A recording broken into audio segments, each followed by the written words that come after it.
Bharatiya Janata party मालवणच्या वतीने आपले सर्वांचे आभार। आज एका सांस्कृतिक कार्यक्रमासाठी या ठिकाणी आपल्या माध्यमातून मी आवाहन करत आहे। सगळ्यात महत्त्वाचा विषय भारतीय जनता पार्टीच्या माध्यमातून नारळी पौर्णिमा ह्या जो उत्सव आहे तो मोठ्या प्रमाणात आनंदात साजरा केला जातो आणि हा उत्सव साजरा करत असताना समाजामध्ये ह्या उत्सवाचं जे सांस्कृतिक महत्त्व आहे ते अधोरेखित करण्याचं काम भारतीय जनता पार्टीकडनं गेल्या अनेक वर्ष होत आहे। तर ह्या सगळ्या कार्यक्रमामध्ये महत्त्वाचा जो नारळी पौर्णिमेनिमित्त कार्यक्रम आहे तो ह्या वर्षी महिलांसाठी नारळी पौर्णिमेनिमित्त आपण नारळ लढवणे ही एक स्पर्धा दरवर्षीप्रमाणे ठेवलेली आहे। या स्पर्धेचं स्वरूप म्हणजे अनेक स्पर्धा ह्या बंदर जेटीवर होतात, परंतु आपली ही जी स्पर्धा आहे या स्पर्धेमध्ये अनेक जिल्ह्यातून अनेक राज्यातून म्हणजे बेळगाव गोवासारख्या राज्यातून देखील स्पर्धक सहभागी होतात। आणि या स्पर्धेचं वैशिष्ट्य आहे की ही नुसती स्पर्धा नाही आहे, त्या स्पर्धेबरोबर जी आपण बक्षिसं ठेवतो त्या बक्षिसाचं एक वेगळं आकर्षण ह्या स्पर्धेचं प्रमुख भाग असतो। तर ह्या वर्षी ही स्पर्धा दरवर्षीप्रमाणे मालवण बंदर जेटी येथे ही स्पर्धा होणार आहे। स्पर्धेमध्ये जो नारळ लढवून जो प्रथम विजेता होईल तर त्याला आपण पहिलं बक्षीस हे आपण फ्रीज हे पहिलं बक्षीस ठेवलेलं आहे, दुसरं बक्षीस वॉशिंग मशीन हे ठेवलेलं आहे आणि तिसरं बक्षीस आहे ते फॅन आणि एक उत्तेजनार्थ बक्षीस आपण जे ॲड केलं आहे ते आहे तो पण आपण फॅन। अशी ही मोठी बक्षिसं आपण ह्या नारळी पौर्णिमेच्या स्पर्धेच्या माध्यमातून आपण ठेवलेली आहे। त्याचबरोबर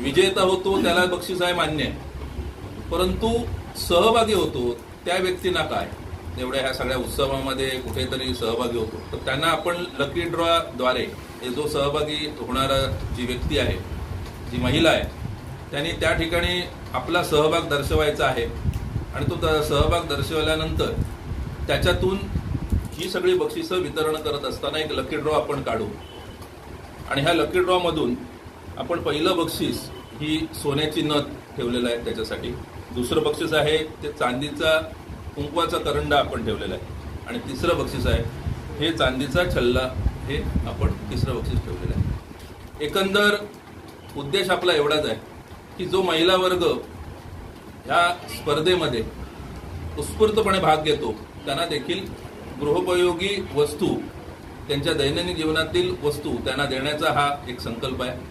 संस्कृती आपली डेव्हलप व्हावी म्हणून हा आमच्याकडनं भारतीय जनता पार्टीकडनं हा जो उपक्रम चालू आहे अनेक वर्ष त्याच्यातला हा प्रामुख्याने असलेला भाग आहे, त्याच्यासाठी आज ही आपण प्रेस ठेवली होती।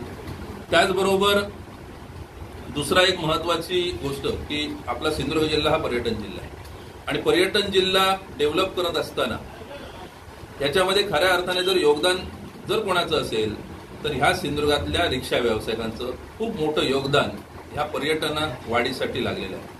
ज्या भागात आता प्रत्येकाकडे गाडी असेल, मोटरसायकल असेल, अन्य मार्ग असतील, परंतु त्यावेळी जिल्ह्याचं पर्यटन डेव्हलप करण्यामध्ये ह्या रिक्षा व्यावसायिकांचा खूप मोठा हातभार होता आणि आजही आहे।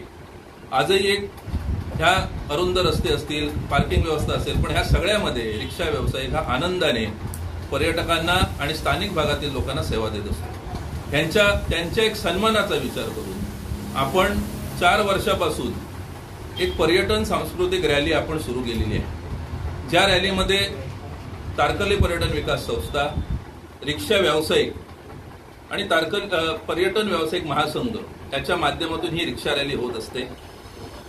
ह्या रिक्षा रॅली एक स्वतंत्र तिन्ही संस्था मिळून ही रिक्षा रॅली यशस्वीपणे पार पाडतात, पण ह्याच्यामध्ये अजून थोडंसं येणाऱ्या काळात डेव्हलपमेंट व्हावी म्हणून गेल्या वर्षापासून भारतीय जनता पार्टीने त्यांच्या ह्या उपक्रमामध्ये थोडासा आपला सहभाग दर्शवण्याचं ठरवलंय। त्याप्रमाणे जसं गेल्या वर्षी काही बक्षिसं आपण त्या माध्यमातून दिली होती, तसंच पर्यटन रिक्षा रॅली उत्कृष्ट सजावट स्पर्धा याच्यासाठी आपण ही बक्षिसं जी आपण देत आहोत त्याच्यात 1 नंबरचं बक्षीस हे ₹10,000 असणार आहे, 2 नंबरचं बक्षीस हे ₹5,000 असणार. त्याच्यानंतर अनेक उत्तेजनार्थ बक्षिसं आपण ह्या माध्यमातून ह्या रिक्षा रॅलीमध्ये जे सहभागी होणार आहेत त्यांना आहे. तसंच रिक्षा रॅलीमध्ये जे आपला व्यवसाय आपला वेळ काढून सहभागी होणार आहेत अशा लोकांना देखील सहभाग सन्मान धन देखील आपण ह्या संघटनेच्या माध्यमातून एकत्र येऊन आपण त्यांना देणार आहोत. मुळात सिंधुदुर्गामध्ये रिक्षा व्यवसाय हा असा व्यवसाय आहे की येणाऱ्या काळामध्ये त्याच्या माध्यमातून पर्यटन पूरक, कारण आपल्याकडे फक्त सिंधुदुर्ग किल्ला एवढाच प्रेझेंट जातो, तारकर्ली देवबाग बीच जातो, पण हे सोडून देखील रिक्षावाले अनेक व्यवसाय प्रेझेंट करत असतात. त्यांच्याही व्यवसायातल्या भरपूर अडचणी आहेत. म्हणजे अगदी त्या मोटरसायकलचं असेल, अन्य अडचणी असतील, विविध संघटनेच्या माध्यमातून रिक्षा व्यावसायिकांच्या माध्यमातून हे सगळे प्रश्न आम्ही आता येणाऱ्या काळात भारतीय जनता पार्टी म्हणून चालू महिन्यातच पालकमंत्र्यांच्या माध्यमातून त्यांचे जे प्रश्न आहेत त्याच्यावर आपण मार्ग काढण्यासाठी प्रयत्न करणारच आहोत. कारण टू व्हीलरचा त्रास आहे, अन्य अडचणी आहे, हे जरी असेल तरी हे आपण त्याच्यावर पालकमंत्र्यांच्या माध्यमातून आपण चालू महिन्यामध्ये संबंधित आरटीओला भेटून या सगळ्या गोष्टीची कल्पना आपण देणारच आहोत. पण त्याच्यासोबत एक वेगळा उपक्रम साठी कालच सन्माननीय पालकमंत्री, जिल्हाध्यक्ष आमचे जे प्रभाकर सावंत साहेब आहेत यांच्या माध्यमातून कालच एक असा विषय आपण मांडला, तो म्हणजे ह्या मालवण तालुक्यामध्ये पर्यटन हा व्यवसाय वाढत असताना रिक्षा जे स्टँड आहेत, म्हणजे रिक्षा स्टँड आहेत, ते पर्यटन दृष्ट्या विकसित करण्यासाठी एक निधी आपण घेतोय. म्हणजे जिल्हा नियोजनमधून एक निधी मिळण्याचं एक पत्र आपण दिलंय. एक चांगला भरभक्कम निधी त्या माध्यमातून चालू वर्षात आमच्या हातात येईल, ज्याच्या माध्यमातून जो रिक्षा व्यावसायिक पर्यटनाशी जोडलेला आहे, तर थोड्याशा वेगवेगळ्या काही त्या क्षेत्रात काम करणाऱ्या ज्या आपल्या तारकर्ली पर्यटन संस्था असेल, पर्यटन महासंघ असेल, त्याच्यानंतर रिक्षा व्यावसायिक असतील, तर ह्यांच्या माध्यमातून काही सूचना आल्या की रिक्षा कशा प्रकारची असावी, त्याच्यात टॅब असावा, पर्यटनपूरक गोष्टी असतील, ती पर्यटनाच्या पूरक असेल तर अनेक गोष्टी, ती रिक्षा त्या दृष्टिकोनातून सजलेली असावी, तो स्टँड त्या दृष्टिकोनातून सजलेला असावा. तर निश्चितच ह्या गोष्टीवर देखील पुढच्या वर्षापर्यंत चालू वर्षामध्ये ह्या संकल्पनेवर आपण काम करू. आणि नुसत्या रिक्षा रॅली त्या दिवसापुरतं त्यांचं महत्त्व न ठेवता आपण कायमस्वरूपी त्या लोकांना पर्यटना कसं जोडता येईल याचा विचार करू. पर्यटकांसाठी अजूनही आपण रिक्षा ॲप बनवलेलंच आहे. भारतीय जनता पार्टी आणि ह्या सहयोगी म्हणजे संघटनेने रिक्षा ॲप बनवलंय. त्याचे चार्जेस पण दर वर्षाचे मेंटेनन्स चार्जेस भारतीय जनता पार्टीचे काय आम्ही प्रमुख कार्यकर्ते भरतच असतो. पण हळूहळू का होईना रिक्षा व्यावसायिक पर्यटनासाठी पूरक आहे हे पण शासन दरबारी येणाऱ्या काळात आपण मांडू. आता ह्या ज्या 2 प्रमुख संकल्पना आहेत, त्या संकल्पनेची सुरुवात नारळी पौर्णिमा उत्सव आणि याची सुरुवात तर रिक्षा व्यावसायिकांची जी रिक्षा रॅली आहे ती मालवण भरण नाक्यावरनं 2:30 वाजता मालवण भरण नाक्यावरनं ही रॅली निघेल. या रॅलीचं उद्घाटन भारतीय जनता पार्टीचे जिल्हाध्यक्ष प्रभाकर सावंत साहेब यांच्या हस्ते या रिक्षा रॅलीचं उद्घाटन होईल. त्याच्यानंतर ही रॅली वाजत गाजत येऊन या मालवण बंदर जेटी येथे विधिवत समुद्रकिनारी रिक्षा व्यावसायिकांच्या प्रमुखत्वाखाली प्रथम मान आम्ही कायमस्वरूपी जेव्हा एखादा कार्यक्रम करतो तर ह्या संघटनेकडनं पहिला मान हा रिक्षा व्यावसायिकांना दिला जातो पूजनाचा, तसा मान देऊ. आणि ह्या वर्षी आपण अजून एक आपण ॲडिशनल गोष्ट ऍड करतोय, ते म्हणजे ह्या सिंधुदुर्गामध्ये जसा रिक्षा व्यावसायिकांचा रोल आहे तसंच यूट्यूबर आणि जे पर्यटनाच्या पूरक असे काही व्हिडिओ बनवतात, जे रील स्टार आहेत आपले कोकणातले, तर ह्यांना देखील आपण ह्या वर्षी जसं दरवर्षी ह्या संघटनेच्या माध्यमातून एक वेगळ्या क्षेत्रातील व्यक्तींना रिक्षा व्यावसायिकांबरोबर मान दिला जातो, तसं आम्ही ह्या वर्षी त्या रील स्टारांना देखील त्यांच्यापैकी एक माणसाला देखील ह्याचा आपण पूजनाचा मान देणार आहोत. एक वेगळा उपक्रम आपण त्या सगळ्या ह्याला आपण ऍड करत आहोत. म्हणजे रिक्षा व्यावसायिकाच्या ह्या रॅलीमध्ये ज्यांना सहभाग घ्यायचा असेल, ज्यांना त्या सजावट स्पर्धेमध्ये भाग घ्यायचा आहे, तर त्याच्यासाठी सहदेव साळगावकर, मी काही नंबर मी देतो, हे आमचे तारकर्ली पर्यटन संस्थेचे अध्यक्ष आहेत सहदेव साळगावकर. त्यांचा नंबर आहे 9420 93 50 50 9420 93 50 50 हा त्यांचा नंबर आहे. आणि आमचे रिक्षा व्यावसायिक आहेत जे ह्या सगळ्या रॅलीमध्ये गेले 4 वर्ष अनेक मेहनत करून आमच्या खांद्याला खांदा लावून हे सगळं काम करतात, ते म्हणजे आमचे पप्या कद्रेकर. त्यांचा नंबर आहे 9823 096156. तर यांना संपर्क करून आपण ह्या रिक्षा रॅलीमध्ये आपला समावेश, आपला जे आपण ह्याच्यात सहभागी होणार आहात, तर ह्याच्यामध्ये आपला सहभाग तुम्ही ह्या 2 प्रमुख पदाधिकाऱ्यांना फोन करून आपला नोंदवा. तसंच जी नारळी पौर्णिमा आहे, तर नारळी पौर्णिमा हा जो उत्सव आहे त्याच्या देखील अनेक वेळी मालवण शहरातले लोक सहभागी होतात, पण अन्य बाहेरचे लोक सहभागी होतात. जेव्हा आपल्या माध्यमातून ही बातमी अनेक राज्यात पोहोचेल तर तिथनं पण येणाऱ्यांचं प्रमाण दरवर्षी लक्षणीय असतं. आणि इथल्या स्थानिक असेल, बाहेरचा असेल, त्याच्यापर्यंत ही माहिती पोहोचण्यासाठी, म्हणजे नाव नोंदण्यासाठी 2 व्यक्तींची आपण नावं देतोय. ते म्हणजे अन्वेषा आचरेकर, ह्या सगळ्या विषयामध्ये महिला आघाडी अध्यक्ष म्हणून ते काम पाहणार आहेत. त्यांचा नंबर आहे 8180 96 68 33. त्यानंतर सरचिटणीस म्हणून भारतीय जनता पार्टीचे जे महिला म्हणून काम करतात ते म्हणजे महिमा महेकर 9405 62 47 00.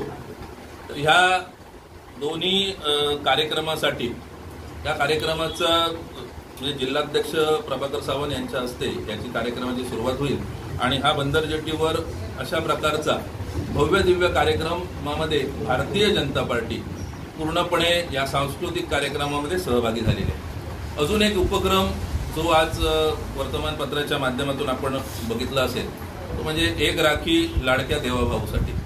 भारतीय जनता पार्टी म्हणून आज सरकार स्थापनेनंतर अनेक निर्णय, महिलांच्या हिताचे निर्णय, पूर्वी अशी स्थिती होती की एखादा निर्णय सांगून काहीतरी मोठं सांगावं लागत होतं, पण आता अनेक निर्णय हे गेल्या अनेक वर्षात भारतीय जनता पार्टीने केलेले आहे. श्रेय द्यायचं असेल तर ते श्रेय निश्चितच महाराष्ट्राचे लाडके मुख्यमंत्री देवेंद्र फडणवीस साहेब यांना जातं. तर यावर्षी आपले भारतीय जनता पार्टीचे प्रदेश अध्यक्ष रवींद्र चव्हाण साहेब यांच्या संकल्पनेतून एक राखी लाडक्या देवाभाऊसाठी ही संकल्पना त्यांनी आम्हा कार्यकर्त्यांसमोर मांडलेली आहे आणि त्याच्या माध्यमातून मालवण तालुक्यामध्ये, मालवण शहर मंडलामध्ये 32 बूथ येतात आणि आमचे सहयोगी जो आमचे दुसरे तालुकाध्यक्ष आहेत धोंडे चिंदरकर यांच्या मंडलामध्ये असे एकत्र करून 121 बूथ येतात. त्या एकत्र 121 बूथ, प्रत्येक बूथवरनं 100 राख्या आणि शुभ संदेश मुख्यमंत्री देवेंद्र फडणवीस साहेबांसाठी हे भारतीय जनता पार्टीच्या माध्यमातून प्रत्येक बूथवरनं पाठवले जाणार आहेत आणि त्याची सुरुवात, त्याचा शुभारंभ हा एका चांगल्या दिवशी करावा अशा उद्देशाने जिल्हाध्यक्षांच्या हस्ते त्याचा देखील शुभारंभ, एक राखी लाडक्या देवाभावासाठी याचा शुभारंभ देखील मालवण बंदर जेटीवर 4 वाजता तो शुभारंभ होईल. ह्याचा राखीचा हा जो कार्यक्रम आहे आणि त्याच्यानंतर नारळी पौर्णिमेचा उत्सव जो आपण कार्यक्रम घेतो तो सुरुवात होईल. उद्देश ह्या सगळ्यामध्ये उद्देश एकच आहे, ज्या जनतेने भारतीय जनता पार्टीवर प्रेम केलं त्या जनतेच्या आनंदोत्सवात आपण पूर्णपणे सहभागी होऊन असलेल्या गोष्टींवर एक चांगल्या प्रकारचं काम ह्या मालवण शहरामध्ये भारतीय जनता पार्टीच्या तर्फे चालू आहे. आपला देखील आपल्या माध्यमातून जे ह्या कार्यक्रमाशी जोडलेले घटक आहेत किंवा जोडलेली जी मंडळी आहेत त्यांच्यापर्यंत आपल्या माध्यमातून हा मेसेज पोहोचावा अशा उद्देशाने आज आपण ही प्रेस घेतली. आपण आलात आणि आम्हाला सहकार्य केलात त्याबद्दल भारतीय जनता पार्टी आमच्या सर्व टीम तर्फे आपले आभार.